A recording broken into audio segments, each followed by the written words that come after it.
morning, good afternoon, Meg. Today we'll be presenting our entrepreneurial profile, and today we picked the entrepreneur named Phil Walton. He runs Walton's Woodworking. My name's Trisha. I'm Chanel. Edmund. I'm Keaton. So I'm going to start by diving into a little bit about Phil. So Phil's currently 64 years old and the current owner and operator of Walton's Woodworking Ltd, which is located in Alder Grove. This is his second business venture built from start. Here to my left is a photo of Phil. It's taken about 2 years ago, pretty recent, and just some qualities that he embodies. So first, I'm next going to dive into Phil Walton's experience leading up to the establishment of Walton's Woodworking. So Phil was born and raised in Langley. He grew up on a farm. At the age of 6 to 12, he helped his dad with the farm, also building houses, barns, sheds, etc. This required a lot of light work, hammer and nails, pretty basic.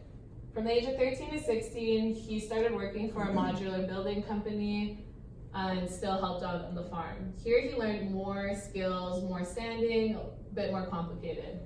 By the age of 17 to 19, he became a manager at the modular building company while still working at the farm. This was a really heavy and kind of hard on his schoolwork, so at the age, just before he became manager, he decided to drop out of high school.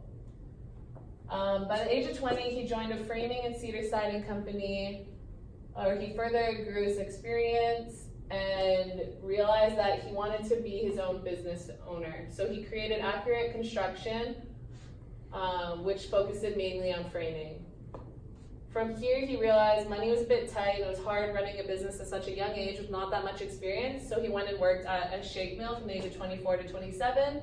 And then realized that carpentry was his absolute passion, became a member of the Carpenters Union by challenging the journeyman test at 27, worked for a few carpenter companies and realized that they weren't run well. It was frustrating working for someone that wasn't himself, and he could be a lot more productive if he just branched off and started his own business. So that is how Walton's Woodworking was established in 1986. So from the start of his business, Phil had about $5,000 in his personal savings account. He didn't really trust banks and he wanted to do all the financing just by himself. So he took that $5,000, bought a bit of equipment that was necessary, and started in his personal home basement in Coquitlam. From here, he moved on and rented a shop at the Celtic Shipyards in Vancouver, where he met his prestige client who takes up 80% of his company's work currently. From here, he moved on to a shop where he was from a shop that he bought in Port Kells, which was on a property where his personal home was located. From here, he moved on leasing and ended up buying an industrial shop all the way to the largest shop that he now is owner of in Gloucester, Alder Grove, an industrial park. So here's a visual representation of the space growth from 1986 all the way to 2019. 2019, we're now in a 37,000 square foot shop, and the basement in 1986 was about 1,200. So strategies he used to grow and be able to consistently fund his company and hire more employees and get to the square footage he's at now.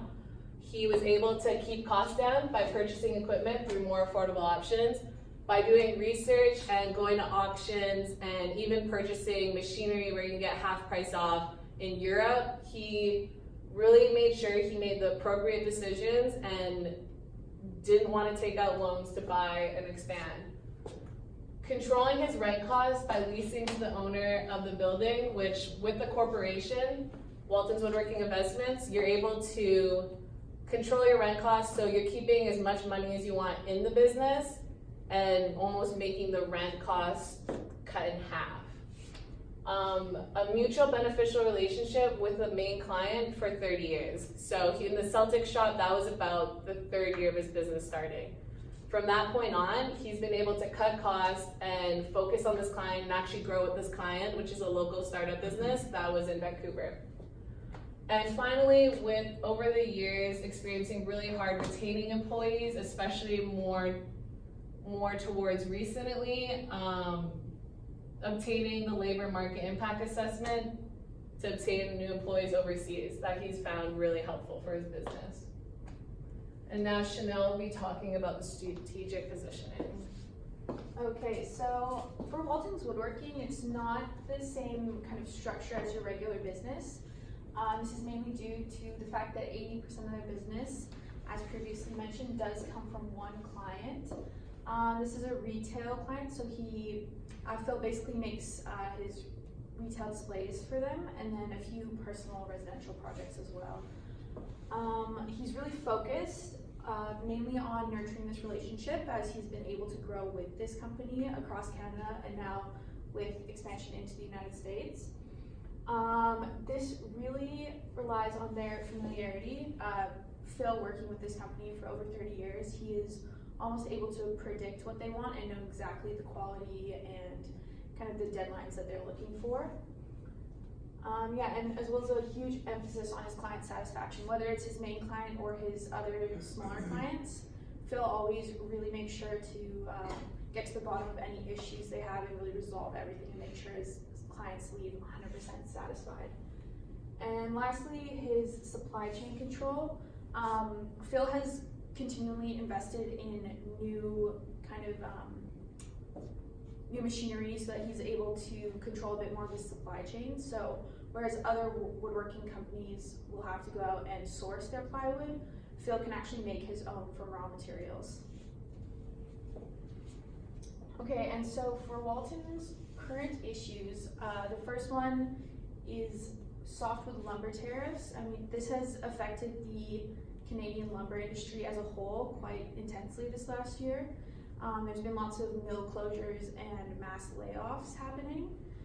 This hasn't affected Phil so much as he mostly works with hardwood, but it definitely has affected the lumber industry. Next, the rising cost of materials. This is something that Phil has been dealing with for basically since he started his company. He says it's not something he really has too much control over. He just needs to try and mitigate it and maintain his margins. And then lastly, definitely their biggest issue facing the company is the skilled labor shortages. So more about the skilled labor shortages. Phil has started to look overseas for employees. Back in 2009, he got his first employee from Europe. This is basically due to the lack of, skilled labor here in Canada. To do this, he had to go through the government and fill out an LMIA, a labor market impact assessment. This basically takes him through the steps of him proving to the government that he has had job postings for a certain period of time in Canada and has not received any adequate applicants. So Phil has to date sponsored 6 employees, mostly from Europe, coming from places such as Hungary, England, and Poland. Okay. Thanks, Chanel. I just wanted to take the opportunity to talk about a few key opportunities and threats that Walton's Woodworking Company faces currently. We'll start with the opportunities. Number 1, loss of competition in the market. As they touched on briefly, there's been immense pressure put on the forestry industry in Canada right now, lots of layoffs. Those companies that don't have that established client base could be looking at closing down, potentially leaving their clients unsatisfied. Secondly, there is the addition of generic product lines. Phil currently works on a per order basis. He doesn't do anything in the retail sector, which is a very profitable place his company could potentially grow. Threats, he has rising operating costs, and that is something that if maintained poorly could potentially hurt his business or possibly shut it down. And reliance on a few clients. As Trisha touched on, 80% of his work is done through one client. So of course, if that company ever goes out of business, ever changes suppliers, that could jeopardize his company significantly as well. And now Evan will talk about recommendations for growth. Yeah, so as we kind of heard, there's some issues that Walton's Woodworking is facing, and so just to kind of some recommendations for continued growth in the company. The first one would be active recruitment. And what I mean with this is, to this point, he's kind of doing a lot of this overseas recruitment, and he could save time and cost most likely as well by just maybe attending some job fairs, some competitions within the trade schools themselves to find the skilled labor instead of always having to look overseas. Another recommendation would be just to continually be aware of what the prices are doing in the economy, just because rising prices can catch you on your come from behind you, and then you're all of a sudden faced with lower margins because you promised your customers certain prices, and now the cost of producing this is much higher. So just being aware of what the economy is doing, what are the legal aspects of things, also constant communication with the buyers, with suppliers would also just help to be continually aware of what the prices are doing. And then thirdly, which is more of an optional recommendation for him, as it would be just to kind of increase his online presence a little bit. Looking on his website, it's a little bit outdated, doesn't seem very user-friendly. So just by possibly updating that, also maybe opening up a social media account where you can post some pictures of what they're working on currently, can just give the customers a better idea of what they're all about, and give them the confidence to go ahead with their requests and become one of their clients. So some of the lessons we learned from Phil were, first of all, to have a clear and concise goal before starting a new business. As young entrepreneurs, and just as entrepreneurs in general, it's very important to have a direction. You got to know where you're going before you start, because otherwise it is very likely that the business will fail. All you'll end up doing is losing money and lots of time. Another lesson he shared with us is it's important to maintain quality relationships to ensure long-lasting business. As Trisha mentioned, the relationship he's nurtured with one of his top retail companies has given him 80% of his business, has helped him grow the company through that business, through that customer support. And so that's a very important aspect as well, just to maintain quality relationships with your clients.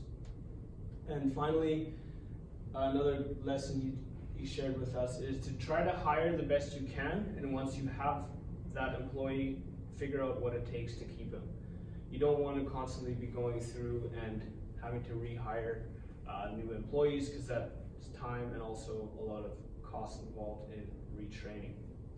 So overall, we enjoyed getting to know Phil a little better. We appreciate the time he gave us in teaching us these lessons and sharing what his experience about this.